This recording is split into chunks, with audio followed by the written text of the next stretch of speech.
ঝামেলা ছাড়া একদম খুব সহজে কীভাবে করে ডোনাট তৈরি করা যায় সেই রেসিপিটি আজকে আপনাদের সাথে শেয়ার করবো। চা তৈরি করার আগে আপনার ডোনাট তৈরি হয়ে যাবে, এতটাই সহজ এই ডোনাট। দেখতে থাকুন।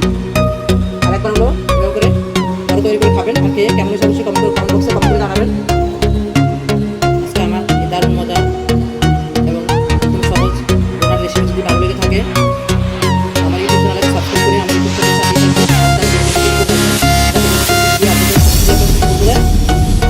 কথা না বলে রেসিপি চলে যায় দেখে নিই আজকে রেসিপি। দেখুন মশলা ভিতরটা একদম সফট নরম। রেসিপি ভালো লাগলে ভিডিওতে লাইক দিয়ে দেবেন, শেয়ার দিয়ে দেবেন।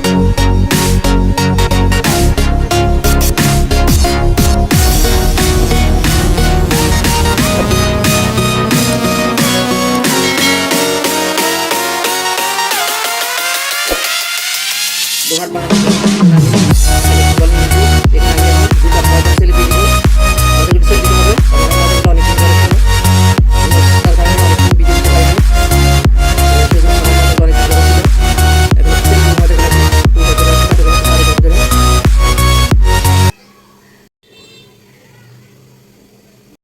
দু কাপ ময়দা আমার ছেলে নেওয়া হয়ে গেল। এখন এখানে আমি 3 টেবিল চামচ গুঁড়া দুধ দিয়ে দিব। আপনার ছেলে এখানে তরল দুধও ব্যবহার করতে পারেন, আমি গুঁড়া দুধটা দিব আজকে।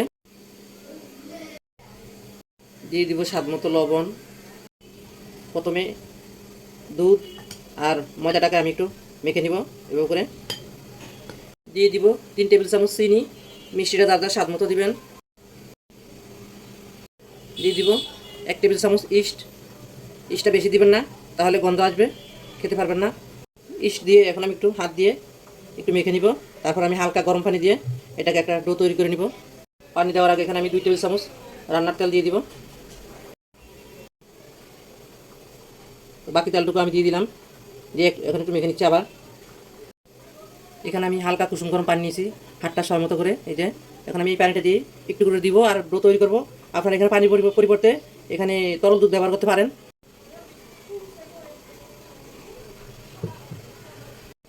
আমি কিন্তু পানিটা একবারে দিই নাই, আমি অল্প অল্প করে পানিটা দিছি আর ডোটা তৈরি করছি।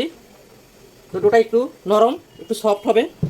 যত ডোটা নরম থাকবে ততই ডোনাট মানে সফট হবে আর নরম হবে। চেষ্টা করুন একটু নরম রাখার জন্য ডোটাকে।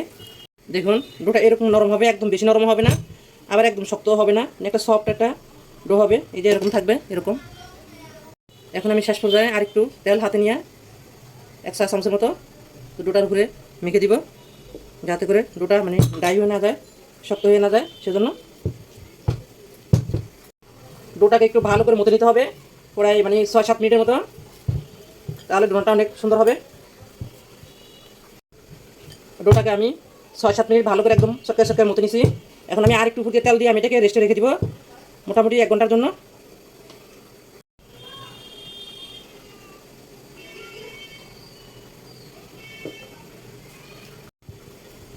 এই তো ডোটা আমার মতো না হয়ে গেলো, আমি উপরে তেলটা ভালো করে লাগিয়ে দিয়েছি। এখন আমি এভাবে করে রেখে মোটামুটি 1 ঘন্টা রাখবো ঢাকনা দিয়ে। তো ডোটা ফুলে একদম ডাবল হয়ে যাবে, তখন আমি ডোনাটগুলো বানাবো। ফিরে আসবে আমি 1 ঘন্টা পরে। দিয়ে দিব আমি একটা কাঁচের ঢাকনা, এই যে ঢাকনাটা দিয়ে দিলাম। এখন 1 ঘন্টা রেস্টে থাকবে, আমি 1 ঘন্টা পরে ফিরে আসবো। সেই পর্যন্ত আমার সাথেই থাকবেন। ফিরে আসলাম 1 ঘন্টা পরে। 1 ঘন্টা এখনো পুরোপুরি হয় নাই, কিছু টাইম বাকি আছে এখনও, 5-10 মিনিটের মতো। তো যাই হোক, এই যে আমার ডোটা ফুলে কিন্তু ডাবল হয়ে গেছে। এই ডোটা যত বেশি রেস্টে রাখবেন ততই ডোটা ফুলে ডাবল হবে, অনেক অনেক ফুলে যাবে। তো আমি বেশি রাখলাম না, আমি 1 ঘন্টার মতো রাখলাম, 1 ঘন্টা থেকেও কম ছিল। তো যাই হোক, এখন উপর দিয়ে আমি একটু করে ময়দা ছিটিয়ে দিচ্ছি, হাতে আর লাগবে না সেজন্য। ভিতরে বাবুলগুলো আমি বের করে দিচ্ছি এভাবে করে। এটা আমি ভিতর থেকে বাতাসগুলো বের করে নিচ্ছি। এখন আমি এটাকে ভালো করে মতে নিব অনেকক্ষণ পর্যন্ত। আমি যে ট্রের ভিতরে ডোনাটগুলো বানাবো সেই ট্রেটার ভিতরে আমি একটু করে ময়দা ছিটিয়ে দিচ্ছি, যাতে করে ডোনাটগুলো লেগে না যায়। এভাবে এটাকে আমি ভালো করে ইয়ে করে নিব, ময়ান করে নিব। এটাকে যত এভাবে করে মানে মতে নেওয়া যাবে ততই ডোনাটগুলো সুন্দর হবে, ফুলবে। এই তো 5 মিনিটের মতো আমি এটাকে ময়ান করে নিয়েছি ভালো করে ঘুরিয়ে ঘুরিয়ে। এখন আমি এটাকে শেপ করে কেটে নিব।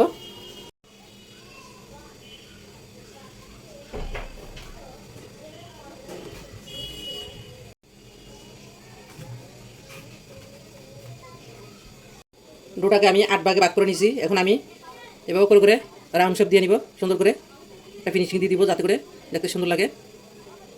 এই যে এইভাবে করে গোল করে শেপ করে নিব। আর এই যে নিচটা একটু সমান করে দিব যাতে করে দেখতে সুন্দর লাগে। তো আমি দুইটা করে দেখাই দিচ্ছি। আসলে এটা এভাবে করে বলার কিছু নাই, এটা দেখেই বুঝে নিতে হবে যে আসলে ডোনাটের শেপটা কীভাবে আসে। তো যাই হোক, আমি দুইটা করে দেখাই দিলাম। আমি সবগুলো করে নিব এভাবে করে। এই যে আমি আরও একটা করে নিলাম। এভাবে করে আমি সবগুলো করে নিব। একটু গুঁড়ো দিয়ে রাখবেন যাতে করে নিচে না লাগে। সবগুলো ডোনাট শেপ করে নেওয়া হয়ে গেল। এখন আমি এটাকে একটা ঢাকা দিয়ে 15 থেকে 20 মিনিটের জন্য রেখে দিব রেস্টে। তো এটা আর একটু ফুলবে, আপনারা চাইলে আরও বেশিও রাখতে পারেন, আধা ঘন্টার মধ্যে রাখতে পারবেন। তো আমি 15 থেকে 20 মিনিট রাখবো যাতে আর একটু ফুলে। দেখুন 15 মিনিট টাইমের ভিতরে কিন্তু ডোনাটগুলো ফুলে আবার ডাবল হয়ে গেল। এখন আমি যেটা করব, এই দেখেন এই যে মাঝখান দিয়ে এই যে একবার মাঝখান বারো এই আঙুলটা দিয়ে দিব। এই যে এই এখন একটু কী করবো, এই যে এবার ধরে এই যে একটু গোল করে এই যে এরকম মানে যে ঘরটা করে নিচ্ছি এটাকে একটু বড় করে দিব। আর এটাকে একটু গোল করে একটু শেপ দিয়ে দিব। এই যে এরকম, এই যে দেখুন এই যে এরকম বেশি বড় করতে হবে না, এতটুকু থাকলে যথেষ্ট। এই এই যে দেখতেছেন ডোনাটা এরকম মানে একটু কি বলবো তেরা বাঁকা। এটা কিন্তু যখন বাজবো তখন একদম ঠিক হয়ে যাবে।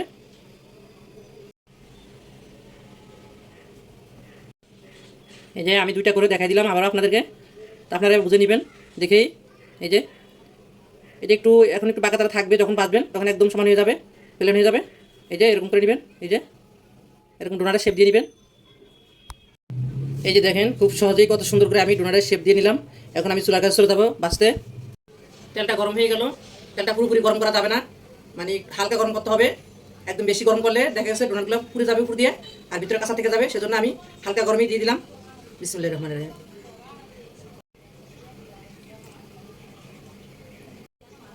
ডোনাটগুলোকে মিডিয়াম এবং লো হিটের মাঝামাঝি রেখে ভাজতে হবে। চুলার আঁচ একদম বাড়াই দেওয়া যাবে না। হাই হিটে বাড়াই দিলে দেখা গেছে উপর দিয়ে পুড়ে যাবে ডোনাটগুলো, আর ভিতরে কাঁচা থেকে যাবে। দেখেন ডোনাটগুলো ফুলে মশলা ডাবল হয়ে গেছে তেলের ভিতরে দেওয়ার পরে। এখন আমি এক টুকরো দিব। আমি দোনো ফিট এভাবে করে মিডিয়াম এবং লো হিটের মাঝামাঝি রেখে ব্রাউন কালার করে ভেজে নিব। তো আমি আরও এক ফুটো এভাবে উল্টে দিলাম। এই যে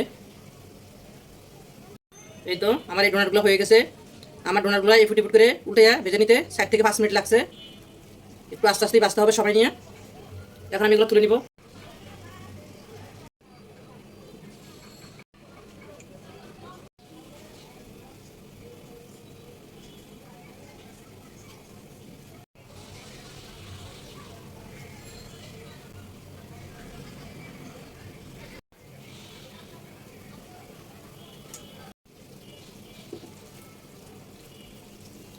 আমি আশা করব আজকে আমার এই সহজ ডোনাটের রেসিপিটা আপনাদের কাছে অনেক ভালো লাগবে। ভালো লাগলে ভিডিওতে লাইক দিয়ে দিবেন, শেয়ার দিয়ে দিবেন। কথা বলতে বলতে আমার এই ডোনাটগুলো ভেজে নেওয়া হয়ে গেল। তো যে সকল আপুরা ভাইয়েরা ইতিমধ্যে আমার চ্যানেলটাকে সাবস্ক্রাইব করে দিয়েছেন তাদেরকে অসংখ্য অসংখ্য ধন্যবাদ। আর যারা এখনও করেননি প্লিজ আমার ইউটিউব চ্যানেলটাকে সাবস্ক্রাইব করে আমার ইউটিউব চ্যানেলের সাথেই থাকবেন।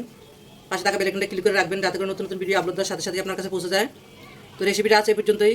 সবাই সুস্থ থাকুন, ভালো থাকবেন। দেখা হবে নতুন করে রেসিপি নিয়ে পরবর্তী ভিডিওতে। আল্লাহ হাফেজ। পরিবেশন করার জন্য একটা প্লেটে নিয়ে নিব, একটু ঠান্ডা করে নেবেন, হাত পুড়ে যাবে।